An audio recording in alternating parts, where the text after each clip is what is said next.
Hi friends, welcome back to our channel படித்தது. இன்றைக்கி நம்ம சேனலில் பார்க்க போகிற வீடியோ எதை பற்றி அப்படின்னு பார்த்தீங்க அப்படின்னா, இன்றைக்கி நம்ம பார்க்க போகிற வீடியோ ப்ரெக்னென்சி ட்ரை பண்ணிகிட்ருக்கிறவங்க இந்த மகா கந்த சஷ்டி விரதத்தில் வந்து ரொம்பவே மும்முரமாக இருப்பீங்க. மகா கந்த சஷ்டி விரதம் இருக்கிறதுல ரொம்பவே ஆர்வமாக இருப்பீங்க. நிறைய பேர் வந்து நேற்று முதல் நாள் விரதத்தை ஸ்டார்ட் பண்ணியிருப்பீங்க. ஸ்டார்ட் பண்ண உடனே எல்லாருக்கும் ஒரு டவுட் வரும். இது வந்து ரொம்ப ரொம்ப முக்கியமான ஒரு டவுட்டு. அதுவும் என்ன அப்படின்னு பார்த்திங்கன்னா, இந்த விரத சம்மந்தமான டவுட்டு. நிறைய பேர் வந்து பார்த்திங்கன்னா, இப்போ இந்த மகா கந்த சஷ்டி விரதத்தில் வந்து பார்த்திங்கன்னா, மிக கடுமையான விரதம் அப்படின்னா அது வந்து பட்டினி விரதம். அதாவது வெறும் தண்ணீர் மட்டுமே குடிச்சிட்டு இருக்கக்கூடிய விரதம். அதுக்கப்புறம் மிளகு விரதம். அதுக்கப்புறம் வந்து பார்த்திங்க அப்படின்னா துளசி விரதம், துளசி தீர்த்த விரதம். அதாவது தீர்த்தத்தை மட்டுமே குடிச்சிட்டு இருக்கிறது. ஸோ இது மூணும் தான். மற்ற எல்லாமே வந்து பார்த்திங்கன்னா பால் விரதம், பழ விரதம்னு ஏதோ ஒரு உணவு வந்து அவங்க எடுத்துப்பாங்க ஏதோ ஒரு வகையில். அப்போ எந்த விரதமாக இருக்கிறவங்களா இருந்தாலும் சரி, இந்த 3 முக்கியமான விரதம் இருக்கிறவங்களாக இருந்தாலும் சரி, எல்லாருக்குமே ஒரு டவுட் என்ன வருது அப்படின்னா, அக்கா காஃபி டீ குடிக்கலாமா? ஏன்னா வந்து அந்த இடப்பட்ட நேரத்தில் நிறைய பேருக்கு வந்து அந்த காஃபி டீ ஏதாவது குடித்தா நல்லாயிருக்கும். அதில் ஈவினிங் 4 மணி ஆகிட்டா எனக்கு ஏதாவது காஃபி டீ குடித்தா நல்லாயிருக்கும், ஒரு புத்துணர்ச்சிக்காகவாது அதை குடிக்கலாம் அப்படின்ற மாதிரியான எண்ணங்கள் வந்து நிறைய பேருக்கு வருது. அதே சமயத்தில் காஃபி டீ குடிக்கலாமா குடிக்கக்கூடாதா அப்படிங்கிற டவுட்டும் நிறைய பேருக்கு வருது. அதே மாதிரி இந்த விரத காலங்களில் சாப்பிடக்கூடாத உணவுகள் அப்படின்னு சில உணவுகள் இருக்குது. அதையும் வந்து நீங்கள் மறந்தும் கூட இந்த விரத காலத்தில் நீங்கள் வந்து எடுத்துடவே கூடாது. ஸோ அந்த மாதிரி உணவுகள் என்னென்ன அப்படிங்கிறது தான் இந்த வீடியோவில் நான் டீட்டெயில்டாக உங்களுக்கு நான் வந்து ஷேர் பண்ண போகிறேன். ஸோ நீங்களும் வந்து சஷ்டி விரதம் ஆரம்பிச்சிட்டிங்க, இதே டவுட்டு உங்களுக்கும் இருக்குது அப்படின்னா இந்த வீடியோவை ஸ்கிப் பண்ணாமல் கடைசி வரைக்கும் பாருங்கள். நிச்சயமாக மகா கந்த சஷ்டி விரதம் இருக்கிறவங்களுக்கு இந்த வீடியோ இந்த சந்தேகத்துக்கு உண்டான ஆன்சர் வந்து ரொம்பவே யூஸ்ஃபுல்லாக இருக்கும். இப்போ நான் ஃபஸ்ட்டே சொன்ன மாதிரி நீங்கள் வந்து விரதம் இருக்கும்போது ஒரு 11 மணி ஆனால் போதும், இல்லை ஈவினிங் ஒரு 4 மணி ஆனால் போதும், ஒரு டீ காஃபி ஏதாவது ஒன்று, ஒரு ரெஃப்ரெஷிங்காக, ஒரு தலைவலியாக இருக்குது, இல்லை ஒரு மாதிரி இருக்குது, நான் முதல் டைமாக விரதம் இருக்கேன், அதையாவது குடிச்சிக்கலாமா? இல்லைன்னா எனக்கு ஏதாவது அந்த டைமில் ஏதாவது ஒரு ஸ்நாக்ஸ், ஒரு முறுக்கு, இல்லை ஏதாவது ஒரு ஸ்வீட்டு, ஒரு சாப்பிடணும் போல் ஒரு ஃபீல் வருது, அதெல்லாம் நான் செஞ்சுக்கலாமா அப்படின்னு சொல்லிட்டு நிறைய பேர் கேட்டிருந்தீங்க. இதுக்கு என்னோடய ஆன்சர் என்ன அப்படின்னு பார்த்தீங்க அப்படின்னா, கண்டிப்பாக டீ காஃபி குடிக்கக்கூடாது. நம்ம முழுமையாக, அதுவும் இந்த மிளகு விரதம், பட்டினி விரதம் இருக்கிறவங்க வந்து பார்த்திங்கன்னா, முழுமையான ஒரு விரதத்தில் இருக்கும்போது டீ காஃபி குடிச்சிங்க அப்படின்னா அது வந்து அந்த முழுமையான விரதத்தில் சேரவே சேராது. ஸோ டீ காஃபி கண்டிப்பாக அவாய்ட் பண்ணிடணும். அதுலேயும் இன்னொரு முக்கியமான விஷயம் என்ன அப்படின்னா, இந்த ஃபாஸ்டிங், அதாவது இந்த விரதம் அப்படிங்கிறதே உங்களோட உடலை வந்து நல்லா டீடாக்ஸ் பண்ணுறதுக்காக தான். ஸோ அப்படி இருக்கிறப்ப இந்த டைமில் காஃபி டீ குடிக்கிறது வந்து ஒரு அட்வைசபிளான விஷயமே கிடையவே கிடையாது. ஈவன் நீங்கள் வந்து ஒரு எப்படி சொல்கிறது, ஒரு வந்து பழ விரதம் இருக்கீங்க, பால் விரதம் இருக்கீங்க அப்படின்னாலும் அது வந்து அட்வைசபிள் கிடையாது. ஏன் அப்படின்னு கேட்டிங்கன்னா, இந்த காஃபி டீ எடுக்கும்போது என்ன ஆகும் அப்படின்னா, உங்களோட பாடியில் வந்து சூடு அதிகரிக்கும், உங்கள் பாடியில் வந்து கெஃபைன் அது வந்து அதிகமாகும். இதனால உங்களோட பாடி வந்து டீடாக்ஸ் ஆகவே ஆகாது.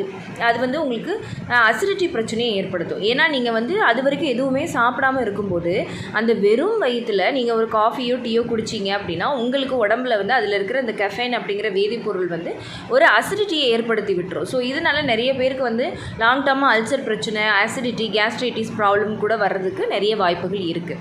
பட் யார் இந்த டீ காஃபி எடுத்துக்கலாம் ஒரு ரெஃப்ரெஷிங்காக அப்படின்னு பார்த்தீங்க அப்படின்னா, ஒருவேளை நீங்கள் வந்து ஒரு பொழுது இருக்கீங்க, இல்லைனா வந்து பார்த்திங்கன்னா 3 வேளையுமே வந்து டிஃபன் ஐட்டம் மட்டும் சாப்பிட்டுட்டு விரதம் இருக்கீங்க, 3 வேளையுமே உப்பில்லாத தயிர் சாதம் மட்டும் சாப்பிட்டு விரதம் இருக்கீங்க அப்படின்னா அப்போ கூட இதை அவாய்ட் பண்ணுறது 100% சரி அப்படி தான் நான் சொல்லுவேன். பட் இருந்தாலும் அந்த மாதிரி நீங்கள் ஏதோ ஒரு உணவு சாப்பிட்றீங்க. ஸோ அந்த மாதிரி நேரத்தில் இந்த ஒரு காஃபி, ஒரு டீ எக்ஸ்ட்ரா குடிக்கிறதுல ஒன்றும் ஆக போகிறது இல்லை. ஸோ அதை வந்து நீங்கள் செய்யலாம். மற்றபடி மற்ற எந்த விரதம் இருக்கிறவங்களும் காஃபி டீ வந்து எடுத்துக்கவே கூடாது. அதுக்கப்புறம் வந்து பார்த்திங்க அப்படின்னா, இந்த பழ விரதம் இருக்கிறவங்களுக்கு ஒரு விஷயத்தை சொல்லி ஆகணுங்க. அது என்ன அப்படின்னு பார்த்தீங்கன்னா, இந்த பழ விரதம் இருக்கிறவங்க மோஸ்ட்லி ஒரு ரெட் பனானா சாப்பிட்டீங்க, அதாவது செவ்வாழை இல்லை ஏதோ ஒரு வாழைப்பழம் எடுத்தீங்க அப்படின்னா நல்ல உங்களுக்கு ரொம்பவே எனர்ஜெட்டிக்காக இருக்கும். அதை தவிர்த்து மாதுளம்பழம், ஒரு எப்படி சொல்கிறது, ஒரு பப்பாளி அந்த மாதிரி நீங்கள் எடுத்துக்கலாம். மற்றபடி நீங்களுமே என்ன பண்ணணும் அப்படின்னு பார்த்தீங்கன்னா, இந்த திராட்சை, அப்புறமா வந்து ஆரஞ்சு, ஆப்பிள், ஏன்னா ஆப்பிள்லேயுமே கொஞ்சம் வந்து ஆசிட் இருக்குது அப்படிங்கிறதுனால இந்த சிட்ரஸ் ஃப்ரூட்ஸ் எதையுமே வந்து நீங்கள் விரதத்தில் இருக்கும்போது சாப்பிடவே கூடாது. அது வந்து உங்களோட குடலை புண்ணாக்கிடும். அதில் இருக்கிற ஆசிட் வந்து உங்களோட உணவு பாதையை புண்ணாக்கிடும். ஸோ இதனால் வந்து உங்களுக்கு அல்சர் பிரச்சனை எல்லாமே ஹெவியாக வர்றதுக்கு நிறைய வாய்ப்புகள் இருக்குது. ஸோ நீங்கள் வந்து இந்த மாதிரி எடுக்கக்கூடாது. அதுக்கப்புறம் மூணாவதாக என்ன மாதிரியான உணவுகள் எடுக்கக்கூடாதுன்னு பார்த்தீங்க அப்படின்னா, கசப்பான உணவுப் பொருட்களை எடுக்கக்கூடாது. ஏன்னா நம்ம ஒரு நல்ல விஷயத்துக்காக உணவு எடுக்கிறோம், விரதம் இருக்கிறோம் அப்படிங்கிறப்போ, ஒரு வேண்டுதல் இருக்கோங்கிறப்போ ஒரு கசப்பான பொருளை வந்து நீங்கள் எடுக்கக்கூடாது. ஸோ பாகற்காய் இல்லைன்னா அகத்திக்கீரை, இந்த மாதிரி வாழைப்பூ, இந்த மாதிரி ஒரு கசப்பு துவர்ப்பான உணவுகளை வந்து நீங்கள் அவாய்ட் பண்ணிக்கிறது நல்லது. அதுக்கப்புறமா வந்து பார்த்திங்கன்னா, ரொம்ப உப்பு புளிப்பு காரம் அதிகமாக இருக்கக்கூடிய உணவுகளை அவாய்ட் பண்ணிடணும். ஃபார் எக்ஸாம்பிளுக்கு சொல்லணும்னா, ரொம்ப வந்து இந்த புளிப்பு சுவை அதிகமாக இருக்கக்கூடிய உணவுகள், இப்போ நீங்கள் வந்து ஒரு வேளை 3 வேளையுமே உப்பு இல்லாத தயிர் சாதம் மட்டும் சாப்பிட்றீங்க, டிஃபன் சாப்பிட்றீங்கன்ற டைமில், இல்லை நீங்கள் வந்து விரதமே இல்லாமல் லைட்டாக உணவு சாப்பிட்டுக்கிட்டே நீங்கள் விரதம் இருக்கீங்க அப்படின்னாலும் சரி, இந்த உணவுகளை நீங்கள் அவாய்ட் பண்ணணும். எதனால் அப்படின்னு கேட்டிங்கன்னா, இதுவும் வந்து உங்களோட உணர்வுகளை தூண்டக்கூடியது. இப்போ வந்து ஒரு விரதம் அப்படின்னாலே நம்மளோட ஐம்புலன்களையும் அடக்கி, அதாவது நம்மளோட பசி, உணர்ச்சிகள், இது எல்லாத்தையுமே அடக்கி இருக்கக்கூடியது தான் வந்து விரதம். ஸோ அப்படி இருக்கிறப்ப நம்ம நல்ல ஒரு எப்படி சொல்கிறது, நல்ல வார்த்தைகளை பேசணும், கெட்ட வார்த்தைகளை பேசக்கூடாது, கெட்ட விஷயங்களை கேட்கக்கூடாது, இது எல்லாத்தையுமே அவாய்ட் பண்ணிட்டு இருக்கிறதா வந்து விரதம். அப்படி இருக்கும்போது நீங்கள் வந்து இந்த புளிப்பு அதிகமான உணவுப் பொருட்கள், அப்புறமா வெங்காயம், பூண்டு இதெல்லாம் அதிகமாக சேர்த்த உணவுகளை நீங்கள் எடுத்துக்கும்போது அது வந்து உங்களோட உணர்ச்சிகளை தூண்டும், கோவத்தை அதிகரிக்கும், தேவையில்லாத டென்ஷன், வார்த்தைகளை வந்து வர வைக்கும். ஸோ நீங்கள் சாத்வீகமாக இந்த விரத நேரங்களில் அந்த முருகனை மட்டுமே நினச்சி அமைதியாக ஒரு மௌன விரதத்தை மாதிரி ஒரு மனநிலையில் நீங்கள் வந்து சாந்தமாக இருக்கணும். அப்படின்னா அது எல்லாத்தையும் அவாய்ட் பண்ணிட்டு இருக்கக்கூடிய சாந்தமான உணவுகளை தான் நீங்கள் வந்து எடுத்துக்கணும்.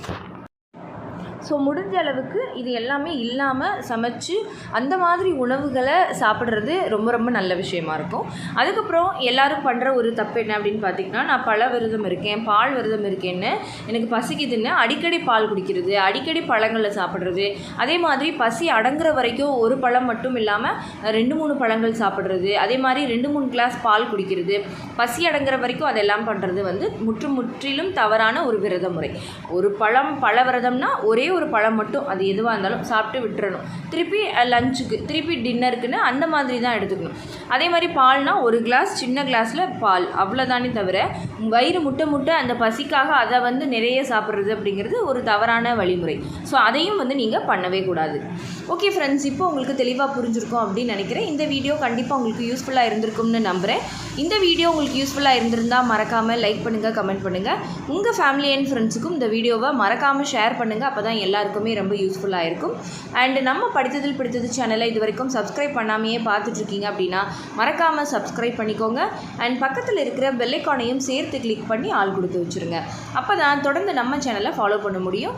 நம்ம ஒரு சேனலை நீங்கள் ஃபாலோ பண்ணிங்க அப்படின்னாலே நீங்கள் இந்த மகா கந்த சஷ்டி விரதத்தை முழுமையாக நல்லபடியாக முடிக்கலாம். பாய், தேங்க்யூ.